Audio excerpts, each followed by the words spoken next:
Assalamualaikum warahmatullahi wabarakatuh. Salam dan bahagia calon guru penggerak. Saya akan memaparkan tugas demonstrasi kontekstual modul 1.3 visi guru penggerak dengan model manajemen perubahan, inquiry apresiatif Bagja, dan kerangka prakarsa perubahan atap.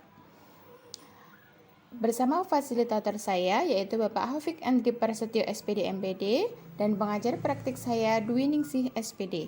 Dengan saya sendiri Nurfiana Rayuning Tias JGP Angkatan 10. Tujuan pembelajarannya adalah bahwa 1. JGP mempraktekkan penerapan paradigma inquiry apresiatif untuk mengidentifikasi potensi diri dan membuat kalimat prakarsa perubahannya. Kedua, JGP menyusun bagja menurut kalimat prakarsa perubahan diri yang telah dibuat untuk kemudian menjalankannya.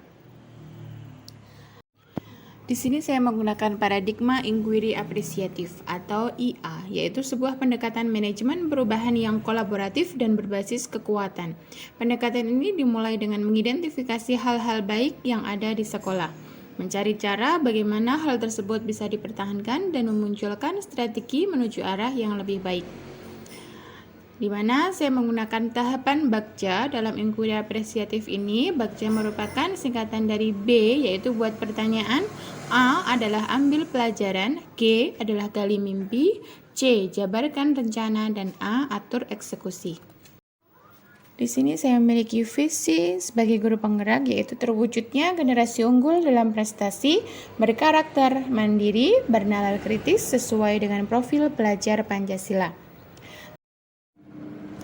Kemudian saya mengidentifikasi kekuatan dan juga aset yang ada di sekolah saya menggunakan kerangka prakarsa perubahan yang bernama atap. Di mana A-nya adalah aset, T adalah tantangan, A adalah aksi, kemudian yang terakhir P adalah pembelajaran. A yaitu aset yang ada di sekolah saya meliputi guru memiliki kemampuan IT yang cukup baik, kemudian 2, terdapat jaringan internet yang memadai, tersedianya pojok baca di setiap kelas, kemudian sekolah juga memiliki banyak koleksi buku bacaan, dan guru telah mengikuti kegiatan pengembangan diri terkait literasi. Sedangkan tantangannya adalah kurangnya motivasi siswa dalam membaca buku.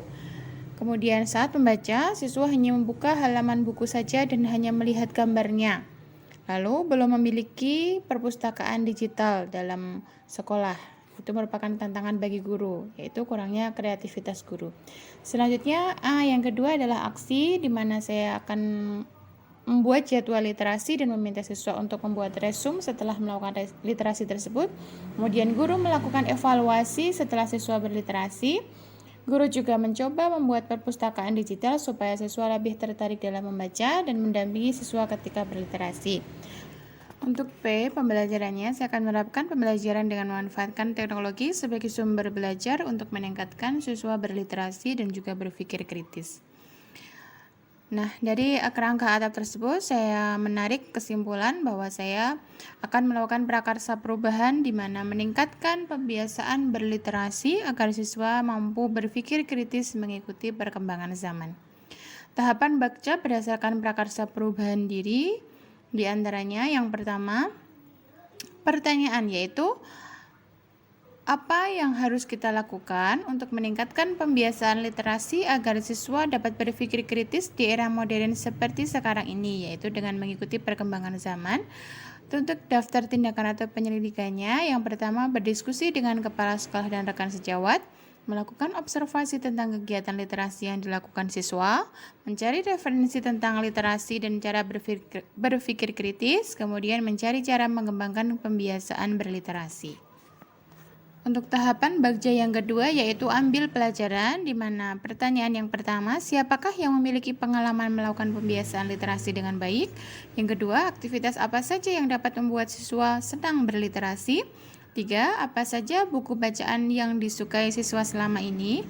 4, bagaimana cara membiasakan siswa berliterasi? Yang kelima, keterampilan apa saja yang harus dikuasai dalam berliterasi? Daftar tindakannya mengajak kepala sekolah, guru, orang tua untuk menjadi teladan berliterasi. Yang kedua, berdiskusi dengan siswa tentang aktivitas buku bacaan yang disukai dalam berliterasi dan mencari tahu dan mencari referensi cara meningkatkan pembiasaan berliterasi. Untuk G, tahapan dalam bagja yaitu gali mimpi. Pertanyaannya, bagaimana perasaan saya ketika melihat siswa sudah terbiasa berliterasi? 2. Apakah yang dilakukan siswa? Apa yang dilakukan agar siswa dapat berpikir kritis saat berliterasi? Yang ketiga, apa tindakan-tindakan yang bisa mendukung pembiasaan berliterasi? Berikut daftar tindakannya. Yang pertama, membuat kesepakatan dalam berliterasi. Kedua, menyusun program sekolah yang dapat meningkatkan pembiasaan berliterasi. 3. Meningkatkan siswa untuk selalu berliterasi baik dalam perpustakaan digital maupun perpustakaan biasa. Kemudian yang keempat, meminta siswa untuk meresum dan memberikan tanggapan berupa pertanyaan baik lisan maupun tulis saat siswa berliterasi. Tahapan J dalam bagja yaitu jabarkan rencana. Pertanyaannya, apa langkah sederhana untuk melakukan pembiasaan berliterasi? Berapa lama waktu yang dibutuhkan dalam berliterasi? Yang ketiga, media apa saja yang digunakan untuk meningkatkan literasi dan berpikir kritis? Yang keempat, kegiatan apa saja yang meningkatkan berpikir kritis saat melakukan literasi? Daftar tindakannya, yang pertama berkolaborasi dengan berbagai pihak, kedua menyusun strategi atau jadwal pelaksanaan pembiasaan berliterasi, ketiga menentukan jenis literasi yang akan dilakukan, keempat menentukan waktu minimal dalam berliterasi, kemudian memberikan fasilitas peningkatan literasi di sekolah, membuat resum berdasarkan hasil literasi yang dilakukan, dan memberikan penghargaan bagi siswa yang rutin membuat resum literasi. Untuk tahapan yang terakhir yaitu atur eksekusi. Pertanyaannya, siapa yang bisa mengarahkan dan memantau saya meningkatkan pembiasaan literasi agar siswa dapat berpikir kritis? Untuk daftar tindakannya, berkoordinasi dengan kepala sekolah dan pihak terkait untuk memantau perkembangan siswa dalam berliterasi dan kemampuan berpikir kritis. Demikian, terima kasih. Semoga bermanfaat. Wassalamualaikum warahmatullahi wabarakatuh.